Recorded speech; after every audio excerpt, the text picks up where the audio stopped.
বিজেপির বাংলা বিরোধী রাজনীতির শিকার, বাংলায় কথা বলার জন্য হেনস্থার শিকার। বিজেপির বাংলা বিরোধী রাজনীতির শিকার, বাংলায় কথা বললেই অনুপ্রবেশকারী বহিরাগত। বাংলায় কথা বললেই অনুপ্রবেশকারী বহিরাগত, যে কেউ আইন হাতে তুলে নিচ্ছে।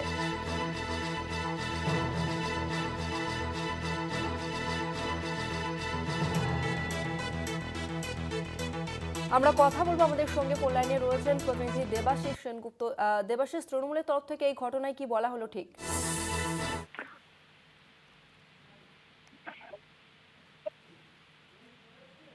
দেবাশিস, আমার কথা শোনা যাচ্ছে?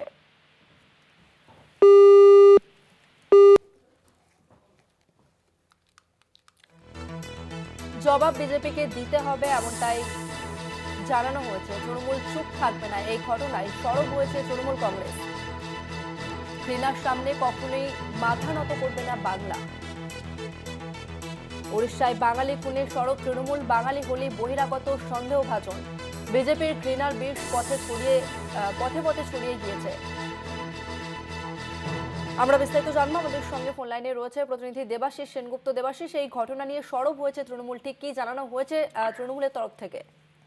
দেখো, পরিযায়ী শ্রমিকদের উপর বিজেপি গুন্ডাদের হামলা, এমনটাই কিন্তু অভিযোগ, যার মধ্যে একজন নিহত হয়েছে, দুজন আহত হয়েছে। মুর্শিদাবাদের সুতি 1 নম্বর ব্লকের এই 3 পরিযায়ী শ্রমিক আকির শেখ, পলাশ শেখ এবং জুয়েল রানা, এরা 20 ডিসেম্বর সম্বলপুরে গিয়েছিলেন। এবং যতদূর জানা যাচ্ছে, গতকাল রাতে কিছু বিজেপি গুন্ডা তারা বাংলাদেশে এই গুজব ছড়িয়ে তারা যেখানে কাজ করছিল সেখানে তাদের নৃশংসভাবে আক্রমণ করে। আবারও জানিয়ে রাখি, মুর্শিদাবাদের সুতির বাসিন্দা এই 3 বাঙালি বাংলার মানুষকে, তারা যেহেতু পরিযায়ী শ্রমিক, তারা গিয়েছিলেন সম্বলপুরে, সেখানে তাকে মারা হয় এবং গুজব ছড়ানো হয় বাংলায়। সেখানে এর আগেও বহু জায়গায় দেখা গেছে যে বাংলায় কথা বললে, বাংলার মানুষ হলে তাদেরকে বিভিন্নভাবে হেনস্থা করা হচ্ছে। আর এই মুর্শিদাবাদের সুতির 1 নম্বর ব্লকের বাসিন্দা জুয়েল রানা আঘাতের কারণেই মারা গেছে, এমনটাই কিন্তু খবর পাওয়া যাচ্ছে।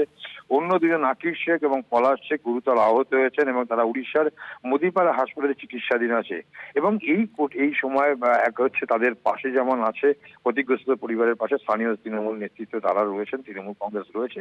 এই পাশাপাশি যেভাবে বাংলায় কথা বললে, বাংলা ভাষায় কথা বললে বাঙালির উপর বিদ্বেষ, যেটা কিন্তু পরিষ্কারভাবে স্পষ্ট হচ্ছে, এবং যে তৃণমূল কংগ্রেসের অভিযোগ হচ্ছে এরা যে বাংলা বিরোধী, বাঙালি বিরোধী, তা কিন্তু স্পষ্ট হচ্ছে। এবং তাদের বিভিন্ন আচরণ, বাংলায় কোনো কথা বললে সমস্ত তথ্য থাকা সত্ত্বেও তাদের বিভিন্ন হেনস্থা করা হচ্ছে। যেমন কিনা আবারও এই গতকাল যে ঘটনা ঘটেছে আমাদের মুর্শিদাবাদে, রাজ্যের মুর্শিদাবাদে সুতি ব্লক 1 নম্বর ব্লকের 3 জন পরিযায়ী শ্রমিক তারা কাজ করতে গিয়েছিলেন সম্বলপুরে, এবং তাদের উপর তাদের যে কর্মস্থল সেখানে গিয়ে তারা বাংলাদেশে এরকম গুজব একটা ছড়িয়ে তাদেরকে বেধড়ক ভাবে মারধর করা হয়।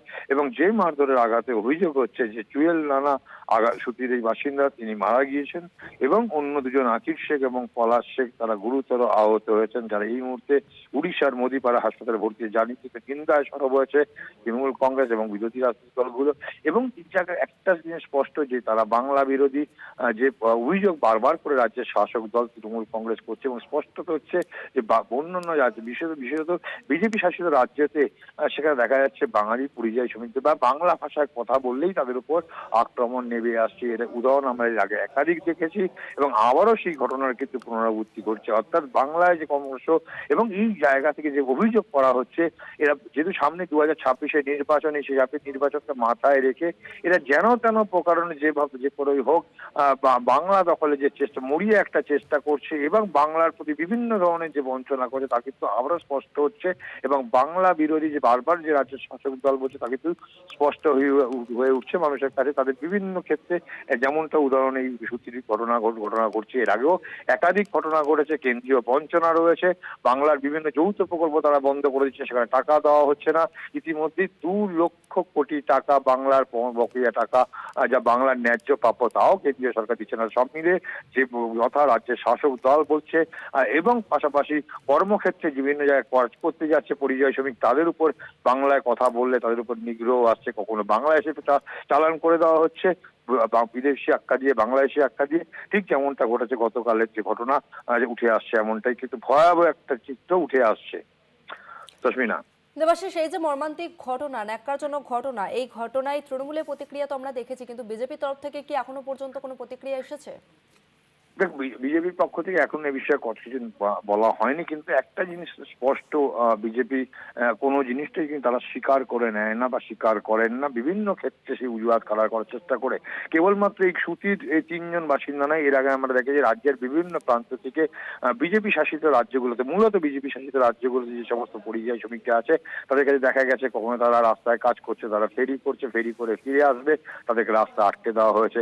কাউ আগে বাংলাদেশে আটকে দেওয়া হয়েছে, মারধর করা হয়েছে, আটকে ৩-৪ দিন তাদেরকে আটকে থানায় বসিয়ে রেখে দেওয়া হয়েছে। এরকম একাধিক ঘটনা কিন্তু উঠে এসছে এবং এইগুলো, এবং তাদের কাছে সমস্ত নথি থাকা সত্ত্বেও, আধার কার্ড, ভোটার কার্ড, তারা বলছেন তারা বাঙালি, বাংলা ভাষায় কথা বলেন, কিন্তু অপরাধ হচ্ছে তাদের সেই তারা বাংলায় কথা বলে, তারা বাংলার বাসিন্দা।